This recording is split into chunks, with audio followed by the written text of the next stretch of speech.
to talk about a few banned cards for this list that a few people brought up in the comments section yesterday. Hi, make sure you smash the living crap out of that subscribe button so you guys don't miss out on more awesome content. The first card we got to talk about here is INFERNITY ARCHFIEND. A few people brought it to my attention that they weren't happy that I didn't mention this card on the list. For those of you that don't remember good old ARCHFIEND here, when you draw this card, if you have no other cards in your hand, you can reveal this card, special summon this card. When it's special summon, you can add one INFERNITY card from your deck to your hand. Yeah, you can't have any cards in your hand to activate and resolve that effect. Anybody hear that the sound of the not once per turn that was attached to that? Oh, anybody? Oh, so it's at 3 in the OCG. Okay, cool. That's fine. It's still limited to 1 here in the TCG. Here's the big thing with the TCG. Cards that tend to make longer combo lines, make turns go much longer, usually end up getting amputated in some sort of, big fashion here. I don't know if you guys know, but competitive play currently is paying judges via the hour, and if you have INFERNITY being a semi-competent deck within the extension of the format, guess what?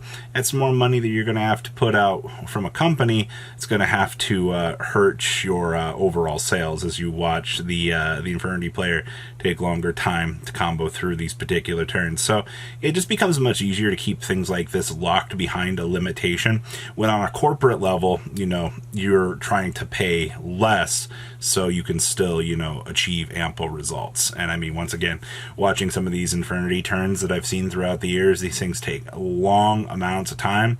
And trust me, having multiples of these exist within the confines of a format is not a good thing, all right? Trust me, the 140 plus INFERNITY step OTKs back in the day were not fun to watch, and they're still not fun. So that's my opinion. No, it's not coming back right now. All right, next up is Thunder Dragon Colossus. Now, some of my comment section yesterday just was like, Robbie, you're an idiot. You don't know what you're talking about. A generic floodgate that I can access by searching for, a thunder monster, a splashable thunder monster in my deck. As long as I see any of these cards, congratulations, I can set that up. How is that any different from just drawing the rivalry? You have to draw the rivalry, you have to draw the ghost, and you have to draw the TC Boo, alright? Like, you play draw cards to facilitate these things. If you're playing a small Thunder Dragon package, you still gotta see those packages in order to do the thing here. Something like Nemesis Corridor that has other interactions and things like that. For the most part, talking generic floodgates is part of the big reason why I think that this card ends up getting shut out of the game. At least under, goes in rivalry and things like that, your opponent can still search their deck. I think it's the biggest thing that when you look at Colossus right now versus the TCG and versus the OCG is, if you go down to your local game store, cards do have consequences. If little Timmy goes and plays locals and gets Thunder Dragon Colossus, they're playing their Blue Eyes deck out here, congratulations. Having Colossus run around in a format, being a splashable popular card, detours little Timmy from wanting to play, which hurts Konami sales. I'm sorry to tell you guys this, but some of these cards do have particular side effects that just aren't necessarily good, all right? I might be reaching a little bit further with this one in particular, but whether or not it's at 1 or, 0, the card ends up being a splashable extender, and I think that's what the TCG is trying to detour is, while you do see these good stuff decks exist right now, being able to add, a splash of whatever your Thunder package is to get to this doesn't seem really good. Now I gotta talk about MISCELLANEOUSAURUS. It's become very vocal to me here that a few people in the audience were shouting very loudly about MISC. Now, problem with MISC here was MISC was freed at one point. Oh yeah, MISC was running around fantastically. All right, it was a great time. And you know what ended up happening? Dinosaurs started to gain that momentum to set them over the edge. Now, you can make the argument that, okay, we could unrestrict this card to 2. It's not going to make much of a difference. You can make the argument that, yeah, the OCG's got it at 3. Why can't the TCG unrestrict this? The problem is, the last time that the TCG took the we're going to go ahead and free this up, we're going to see where this goes approach, dinosaurs began to become an issue. And I think that's why right now that the TCG really hasn't let up on Miscellaneousaurus, is because the last time they took that initiative and freed it up, they kind of got stabbed in the back a little bit there with the card becoming crazy powerful again. Also, you know, we don't have Maxi and other things to draw into things, so basically when you draw into this, you're like, woo!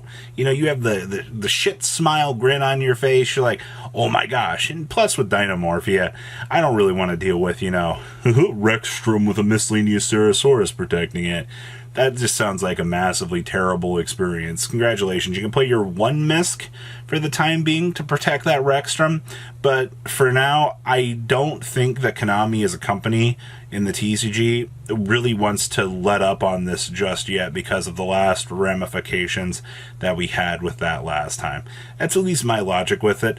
I can be wrong. I could see the card come into 2, you know, just kind of freed up a little bit and see where things go, but I don't know. It just doesn't feel like a very Konami thing to do just yet. Next up is Block Dragon. Oh boy. Okay, so the guy that's not a hard once per turn. You just have to banish 3 Earth monsters from your hand or graveyard. Sure. Rock monsters can't be destroyed by battle. Okay, I don't care about that. Alright. Well, excuse me, can't be destroyed except by battle. Okay. And then if it's sent from the field to graveyard, add up to 3 rock monsters from your deck to your hand whose total level equal 8. And you can only use that effect once per turn. You know, what's wrong with a banish 3 rock monster that continues to revive itself every single turn? Well, here's the thing. This got destroyed at a point where we had Union Carrier shenanigans, where you could beam it out, equip it. I personally don't have a qualm with this card coming back to 1. I'm seeing some of the interactions and things on Master Duel with some of the hits and things that they did over there.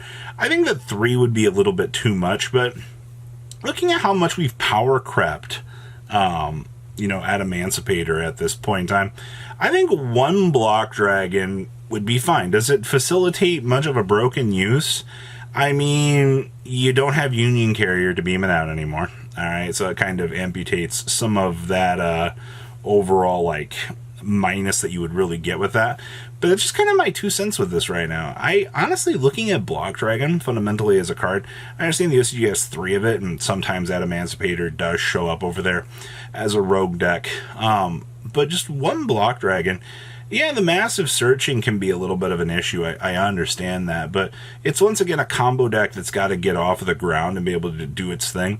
And the current format is just so far ahead of everything else that if a player wants to play rocks, let them, I feel like. So I'm okay with this one just to 1, though. All right, I wouldn't detour this too hard. And then we got to talk about Dimension Shifter. I love reading the comments like, Robbie, your opinion does not matter because you said that D Shifter is okay at 3. What is wrong with you, man? Like, that is such a bad take. I think D Shifter's a good card for the game. All right, I've said, I don't know how many times I need to shout this to the entire room here, but you have to have a checks and a balance system within the game. All right, like Yu-Gi-Oh players fail to understand this. Right, it's amazing that, you know, players want this game to get stripped down to just the bare, you know, my combo. Yeah, you like that, brother? And you know you're suplexing your opponent, and then you're like, oh yeah, well I just banned Dark Ruler no more. Like you can't break my combo. That's what I feel like some of these players want. It's ridiculous to me. All right, yeah, I understand that floodgate effects like this can detour your opponent, but you still got to draw the 5-head. All right, and we've seen consistently for how long now? Everybody's shouting like, oh my gosh, it's so BS that D Shifter won an event. I mean, you know how many events took place before this?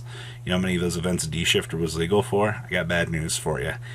Variants exist. Wow. Wow. Still got to draw the card, 5-head. Unlike Mystic Mine, who's totally searchable in so many regards.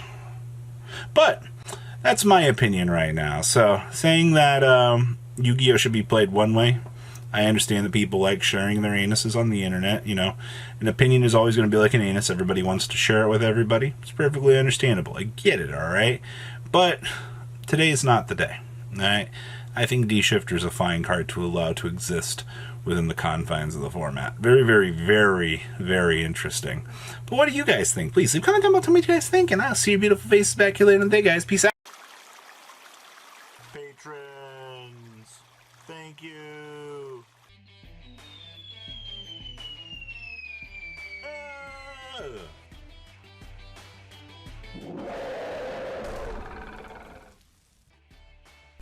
Thank you so much for watching. Check out these other videos.